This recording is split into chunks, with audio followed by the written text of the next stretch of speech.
So welcome students to my YouTube channel. तो बच्चों, हमने मोशन एंड टाइम चैप्टर जो है आपका वो स्टार्ट किया हुआ था।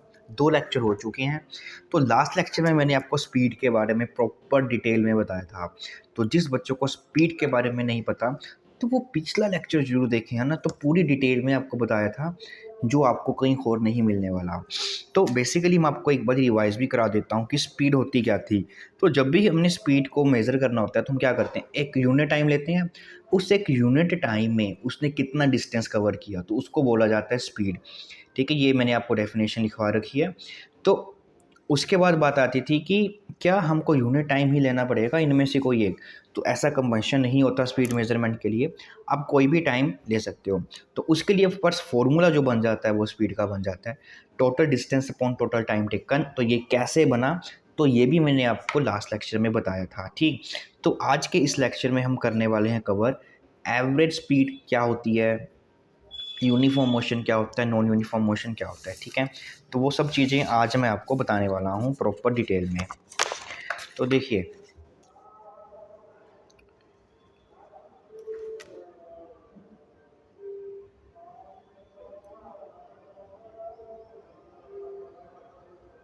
तो एक थोड़ी सी हम एडजस्टमेंट कर लें पहले, है ना, फिर करते हैं शुरू।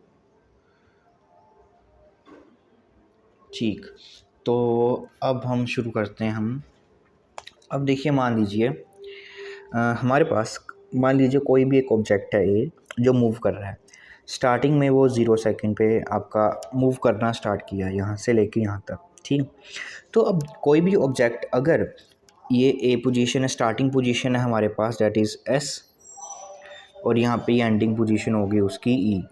ठीक है, तो हम टाइम ले लेते हैं, मान लीजिए हमने 1 आवर का टाइम लिया कि 1 आवर की जर्नी हुई। अब इस जर्नी के दौरान यहाँ पे जो ऑब्जेक्ट है वो यहाँ तक पहुँच सकता है। ठीक है, तो इसमें बेटा क्या होता है कि 2 चीज़ें पॉसिबल हो सकती हैं। एक ये हो सकता है कि जो आपका मोटरसाइकिल है वो यहाँ से शुरू हुआ और यहाँ पे ख़त्म हुआ, वो बिल्कुल एक ही स्पीड के साथ मूव कर रहा है। 2 पॉसिबिलिटीज़ हैं कि वो यहाँ से लेके यहाँ तक आया, पर उसने जो स्पीड क्या रखी, आपने बिल्कुल ही कांस्टेंट स्पीड रखी। ठीक है, वो बिल्कुल भी उसने स्पीड में चेंज नहीं किया। तो जब भी कोई भी आपका मोशन होता है, जब उसमें स्पीड चेंज नहीं होती, जिस हर मर्जी वक्त आप देखिए तो स्पीड बिल्कुल कांस्टेंट रहती है, तो इस टाइप के मोशन को हम बोलते हैं कि जो ये मोशन होता है ये होता है आपका यूनिफॉर्म मोशन। यूनिफॉर्म मोशन में क्या होता है कि आपकी स्पीड में वेरिएशन नहीं होती। बट प्रैक्टिकली अगर हम सोचें तो ऐसा पॉसिबल नहीं होता। ठीक है, बट अगर हम बात करें कि अब जैसे हम रूटीन में बात करते हैं, अगर आपको यहाँ से लेके मान लो यहाँ तक जाना है, तो होता क्या है कि हम स्पीड को चेंज करते रहते हैं। कभी 10 की होगी, कभी 20 की, कभी 30 की, कभी 35 की, है ना। अकॉर्डिंग टू ट्रैफिक हमको अपनी स्पीड को चेंज करना पड़ता है। तो जब भी हमारी मोशन के लॉन्ग स्पीड चेंज होती है तो हम बोलते हैं कि वो कौन सा मोशन होता है, that is non uniform motion होता है। तो उसको बोला जाता है नॉन यूनिफॉर्म मोशन। इसमें स्पीड चेंज होती है, बट यहाँ पे स्पीड आपकी चेंज बिल्कुल भी नहीं होती ड्यूरिंग दी जर्नी। ठीक है, अब इसमें होता क्या है कि हम क्या करते हैं, स्पीड को निकालने के लिए, ये उसकी बेसिकली एवरेज स्पीड होती है, दैट इज़ होल जर्नी की स्पीड हम बोलते हैं। तो बस इसमें हम क्या करते हैं कि टोटल डिस्टेंस देख लेते हैं कि उसने कितना टोटल डिस्टेंस यहाँ पे कवर किया है, और उसको हम डिवाइड कर देते हैं टोटल टाइम के साथ। इसमें हमारे को इंडिविजुअली की कोई ज़रूरत नहीं पड़ती कि यहाँ से लेके यहाँ तक उसकी कितनी स्पीड थी, यहाँ से लेके यहाँ तक कितनी स्पीड थी, यहाँ से लेके यहाँ तक। हम एक एवरेज स्पीड निकाल लेते हैं कि वो आइडिया है कि वो नॉर्मली इसी से जा रहा है। ठीक है, अब होता क्या है कि यहाँ पे हम स्पीड ही यूज़ करेंगे, एवरेज स्पीड वर्ड यूज़ नहीं करेंगे। अब होता क्या है कि इसमें तो ये स्पीड कांस्टेंट स्पीड से जब जा रहा होता है, तो इसमें इसकी जो ओरिजिनल स्पीड होती है मोशन की, वो उसकी एवरेज स्पीड दोनों के दोनों इक्वल आ जाते हैं। ठीक है, बट इसमें ही अलग अलग हो सकता है कि यहाँ से यहाँ तक उसकी स्पीड कुछ और रही हो, यहाँ से यहाँ तक कुछ और रही हो, और यहाँ से लेके यहाँ तक कुछ और रही हो, यहाँ से लेके कुछ यहाँ तक कुछ और रही हो। ठीक है, तो वो थोड़ा सा हमारा चेंज होता रहता है नॉन यूनिफॉर्म में केसेस में। ठीक है, तो ये होता है आपका यूनिफॉर्म मोशन, एंड बेसिकली यही आपका होता है नॉन यूनिफॉर्म यूनिफॉर्म मोशन में स्पीड आपकी कांस्टेंट रहती है, नॉन यूनिफॉर्म में स्पीड कांस्टेंट आपकी नहीं रहती। तो यही सब कुछ जो चीज़ें हैं हमारा यहाँ पे डिस्कशन चल रहा है। जैसे कि देखिए यहाँ पे in everyday life, we seldom find objects moving with the constant speed over long distances for long duration of time. If the speed of an object, जहाँ से शुरू हो रहा है, along a straight line keeps changing, तो उसको बोला जाता है the motion is said to be non uniform, अगर स्पीड चेंज हो रही है। On the other hand, an object along a straight line with a constant speed is said to be in a uniform motion, तो उसको बोला जाता है कि वो यूनिफॉर्म मोशन में है।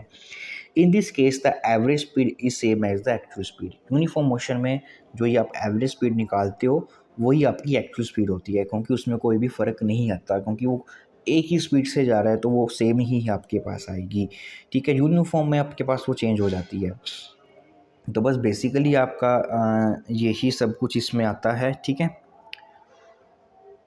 तो उसके बाद हमने पढ़ना है that is we can determine the speed of a given object and we can measure the time taken by it to cover a certain distance. In class 6 you have learned to measure the distances, but how to measure the time, let's find out. तो हमने देखा कि time की measurement काफ़ी important है speed measurement के लिए। अगर हमारे को टाइम पता होगा तभी हम उसकी स्पीड निकाल सकते हैं। तो 6th क्लास में हमने सीखा था कि डिस्टेंसेस को कैसे कवर किया जाता है ना, तो वो 6th क्लास में हम पढ़ चुके हैं। अब इस क्लास में हम पढ़ेंगे कि टाइम को कैसे मेज़र किया जाता है। टाइम की मेज़रमेंट 6th क्लास में हमने डिस्टेंस की मेज़रमेंट सीखी, अब टाइम की मेज़रमेंट सीखेंगे, तो दोनों की मेज़रमेंट हमारे पास होगी तो हम कैलकुलेट कर पाएंगे स्पीड ऑफ दी ऑब्जेक्ट्स की। ठीक, तो अगले लेक्चर में मैं आपको स्पीड से रिलेटेड कुछ अच्छे से न्यूमेरिकल्स करवाऊँगा। ठीक है, तो हम न्यूमेरिकल्स करेंगे स्पीड के कुछ।